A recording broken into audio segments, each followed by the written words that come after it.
નમસ્કાર મિત્રો, આજે આપણે થોડીક એઆઈ વિશે વાત કરશું.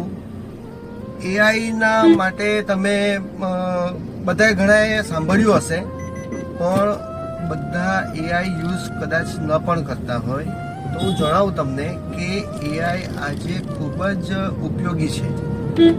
જેમ કે તમે કોઈક મેડિકલ રિપોર્ટ હોય, તમારા કોઈ બી સ્વજનનો ઘરમાં કોઈનો બી મેડિકલ રિપોર્ટ કઢાવ્યો હોય, ડૉક્ટર પાસે તો જવાનું જ છે, એની કોઈ ના નથી, જવું જ જોઈએ. ડૉક્ટરની સલાહને વધારે વેઇટેજ આપવું જોઈએ.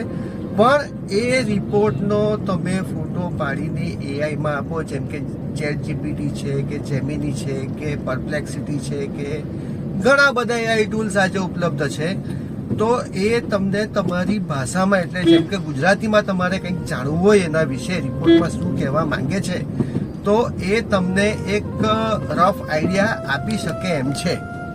એ સિવાય તમે એઆઈની અંદર કોઈકને બર્થડે મેસેજ કરવો હોય તો તમે એને કહો કે ભાઈ મારે આ વ્યક્તિને બર્થડે વિશ કરવું છે ને એની સાથે મારે સંબંધ આ ટાઈપના છે, તો એ તમને સુંદર મજાનો મેસેજ પણ લખી આપશે. તમારે કંઈક ફેસબુક ઉપર કંઈક પોસ્ટ કરવું છે તો એનો ફોટો કે એવું કંઈક પણ તમે એમાં આપો તો એ તમને એનું સરસ મજાનું કન્ટેન્ટ પણ લખી આપશે, ગુજરાતીમાં પણ લખી આપશે. ઘણા એઆઈમાં ગુજરાતી થોડુંક આપણે પોતે એડિટ કરવું પડે તેવું હોય છે, એકદમ પરફેક્ટ ગુજરાતી નથી આવતું, પણ ઘણા અંશે ઘણું બધું સારું હોય છે.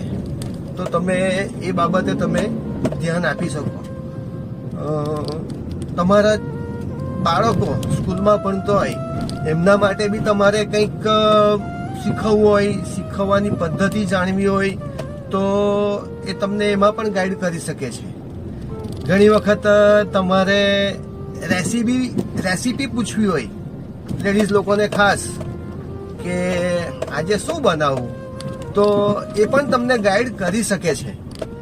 એટલે આજે એઆઈ એવી વસ્તુ છે કે લગભગ બધાને જ ખૂબ જ ઉપયોગી થઈ જાય તેવું છે. તમે કોમેન્ટમાં જણાવજો કે તમને સૌથી વધારે ઉપયોગી કયું એઆઈ ટૂલ લાગે છે.